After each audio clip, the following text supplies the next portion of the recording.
Bonjour à tous et bienvenue dans cette nouvelle vidéo. Alors aujourd'hui vidéo dédiée à un abonné qui m'avait demandé comment récupérer automatiquement une source de données qu'il extrait régulièrement via un ERP, SAP ou autre. Voilà, donc ça arrive de plus en plus souvent. Voilà, on a régulièrement des extractions à faire tous les mois. Et l'objectif, ce serait de récupérer cette nouvelle source tous les mois automatiquement dans un autre classeur pour pouvoir ensuite faire des tableaux croisdynamiques ou des tableaux de bord. Donc on va aller voir ici comment on peut faire ça sans passer par une macro. Voilà, on va pouvoir ici importer des données automatiquement grâce justement à Power Query, puisque maintenant cet outil est intégré dans vos Excel depuis la version 2010.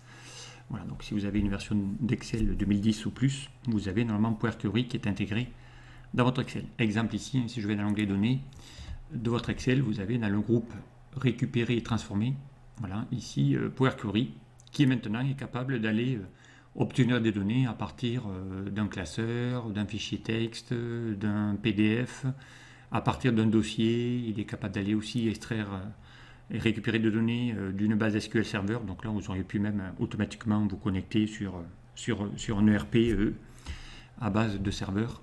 Voilà, sur une base Access. Voilà. On pourrait aussi utiliser les bases Azure Microsoft. On pourrait aussi utiliser d'autres sources. Il est capable de se connecter à des tableaux, des plages, du web. Voilà, donc on va utiliser donc Power Query pour aller récupérer des données sources qu'on extrait tous les mois, toutes les semaines d'un ERP. Donc, et que le mois prochain, cette donnée puisse s'actualiser tout seul. Alors, on va prendre ici une source toute simple. Ici, j'ai fait un petit export d'un outil. Alors, ça pourrait être un export d'SAP, ça pourrait être un fichier que vous faites saisir par des gens, peu importe. Voilà, ici donc on a un tableau avec ici une petite base de clients, voilà, avec des numéros, des noms, des prénoms. Voilà. Moi, je voudrais que cette source, tous les mois, c'est une extraction qui est faite d'un outil ou d'un SAP. Voilà. On va l'extraire toujours sous le même nom. Ici, le fichier s'appelle extraction. Moi, je voudrais que ce fichier, quelle que soit l'extraction que je vais faire le mois prochain, ces données puissent automatiquement remplacer l'ancienne tous les mois via donc cet autre fichier. Alors pour ça, eh bien, on va utiliser donc Power Query. Donc je reviens dans mon fichier destinataire où je vais réceptionner le document. Alors on va aller dans l'onglet données, obtenir les données. Étant donné que généralement dans une extraction SAP, il extrait souvent les données soit à partir d'un classeur Excel au format Excel, soit à partir d'un fichier texte CSV. Vous aurez ici la possibilité d'utiliser. Donc là, c'est un fichier Excel qu'on va récupérer. Donc on va cliquer ici à partir d'un classeur. Dès que je vais cliquer sur ce bouton-là, évidemment, il va vous demander le chemin où se trouve. Donc là, il y a une sécurité qui se met en place. Donc je sais comment je l'ai positionné dans mon bureau, qui s'appelle extraction. Ici, voilà. Donc ça, c'est le fichier que vous allez vous demander à chercher tous les mois. Généralement, quand on extrait des outils d'un ERP SAP, il va toujours l'appeler toujours de la même façon. Donc voilà, si le fichier tous les mois s'appelle toujours pareil et que vous le mettez toujours au même endroit, eh bien automatiquement, lui, il va le récupérer systématiquement. Donc je vais faire ici importer maintenant. On lui a dit lequel est, où c'est. Je fais importer. Et là, vous allez voir, il y a Power Query qui va s'ouvrir. Voilà. Et qui va commencer à vous montrer ici qu'est-ce qu'il voit dans ce classeur. Donc là, il n'y a qu'une feuille. Voilà, on va cliquer sur la feuille. Et là, il va vous faire un petit aperçu des données qu'il voit dans cette feuille. Donc moi, c'est mon tableau. Et bien, on va lui dire ici, cliquez dans transformer, puisque derrière, il suffit que les formats soient mal faits. Power Query, l'avantage, c'est que derrière, Power Query vous permet de pouvoir en même temps modifier les données de votre source. D'accord? Alors, ici, il a récupéré la feuille. D'accord? Ici, donc là, on est vraiment dans l'éditeur Power Query. Voilà, donc il a donné comme nom de feuille le nom à votre requête, le nom de votre feuille. Ici, on va essayer de la renommer, cette requête, on va l'appeler data source, peu importe. Voilà. Il a déjà fait ici des étapes. Donc je vous rappelle, Power Query, c'est une suite d'étapes qu'il va faire automatiquement. Donc première étape qu'il a fait, c'est d'aller ici, cliquer sur une source. Là, il vous a dit, je suis allé chercher un classeur Excel qui se trouve dans ces users. Voilà. Si demain vous le placez ailleurs, ben, il suffit d'aller faire un copier-coller et le remplacer ici ce chemin. Automatiquement, il ira le trouver. D'accord. Donc là, il suffira de remplacer juste le chemin d'accès. Ensuite, il est allé en extraire grâce à une deuxième étape. Il a fait une navigation, c'est-à-dire il a vu tout ce qui compose la source en mettant ici votre en-tête en première ligne de votre tableau. D'accord. Automatiquement, il a détecté qu'il y avait des en-têtes, donc il va faire une troisième étape qui va mettre ou qui va promouvoir l'en-tête. Ici, vous voyez que maintenant vos en-têtes ont été promues en tant qu'en-tête de colonne.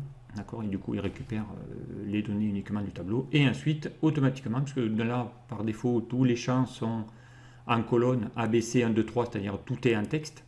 D'accord. Et bien automatiquement, il va créer, ça c'est l'avantage de Power Query, il va essayer d'identifier et typer toutes les colonnes en fonction du champ qu'il y a dans la source.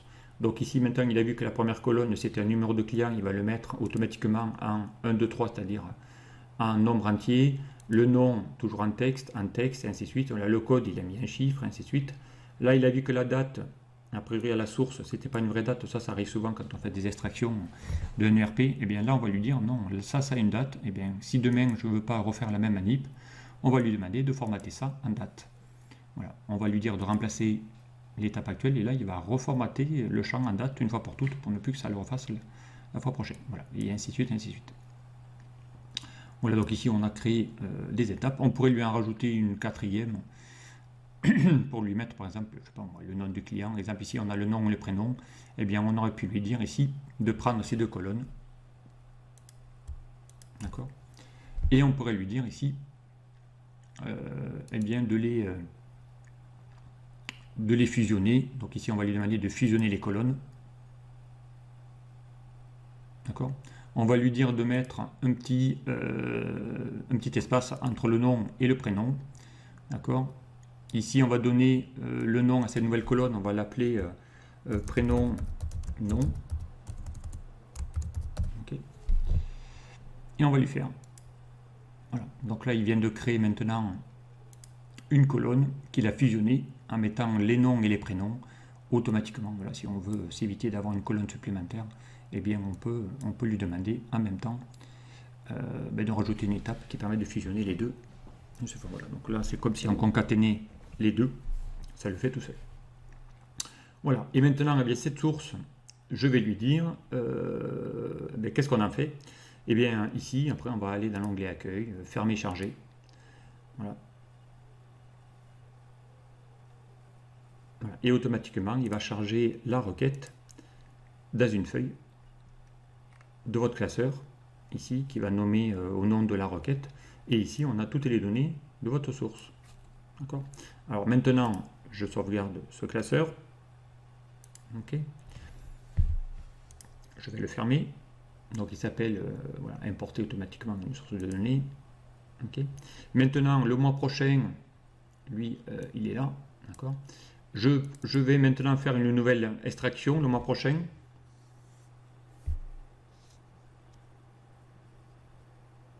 Okay. Donc là, admettons que le mois prochain, tiens, les données ont changé. Je vais rajouter un 39e client. Allez, je vais me mettre ici. Voilà. On va mettre ici, voilà, autonomie. On va mettre ici n'importe quoi, peu importe. Allez, on va mettre Alt flèche bas pour lui faire générer une ligne roulante. On va lui faire un point jaune. On va lui mettre ici, bon, c'est une date, effectivement. Ici, on va lui mettre la date d'aujourd'hui en mettant contrôle point virgule. Voilà, même si c'est une vraie date, c'est pas grave, il va le formater. Et on va faire 1000, voilà, peu importe. Et voilà. Aussi, d'accord. Voilà. Admettons que la nouvelle extraction, les données ont changé, voilà, il y a une nouvelle donnée, il y a des données en moins, peu importe. Je sauvegarde. Ok. Je vais réouvrir maintenant Power Query. Voilà, l'objectif c'est, moi je voudrais avoir une nouvelle. Dès que j'ouvre mon classeur ici, il faudrait lui dire que je puisse récupérer les nouvelles données. D'accord. Alors, ici, il n'y a plus qu'à lui dire. Maintenant, je vais dans l'onglet données, je fais actualiser. Voilà, toujours pareil, une sécurité. Et là, automatiquement, vous allez voir, il va rajouter. Il va relancer la requête. Et là, il va me rajouter automatiquement tout en bas, ici j'y suis. Voilà, il a même fait la fusion, la concaténation de chaînes. Voilà, et ça y est, donc ici j'ai une source qui va s'actualiser tout le temps. Voilà, dès que je fais une extraction le mois prochain, eh bien, cette source va automatiquement s'actualiser. Et donc du coup, je pourrais faire des tableaux croisés dynamiques directement, et votre tableau de bord va s'actualiser tout seul. Donc, et pour aller modifier la requête, ici on pourrait aller dans requête, ici propriété, on pourrait aller vérifier, voilà ici, que ça a bien été fait. Voilà, on pourrait même faire un clic droit. On pourrait aussi actualiser la requête en faisant actualiser directement. Okay. Voilà, donc ici, comment faire une requête Power Query qui va chercher des extractions tous les mois, voilà, et que cette source puisse s'actualiser et remplacer par l'ancienne. Voilà, ça le fait aussi, ça le fait automatiquement. Voilà, donc l'avantage c'est que derrière ça va s'automatiser directement. Voilà, par défaut la requête il la met toujours en verte, mais vous pouvez ici dans les outils tableau, donc le résultat d'une requête se met au format tableau automatiquement. Donc il a donné le nom de votre tableau, c'est le nom de votre requête. Il va aussi le donner au nom de votre feuille et ça va le faire tout seul.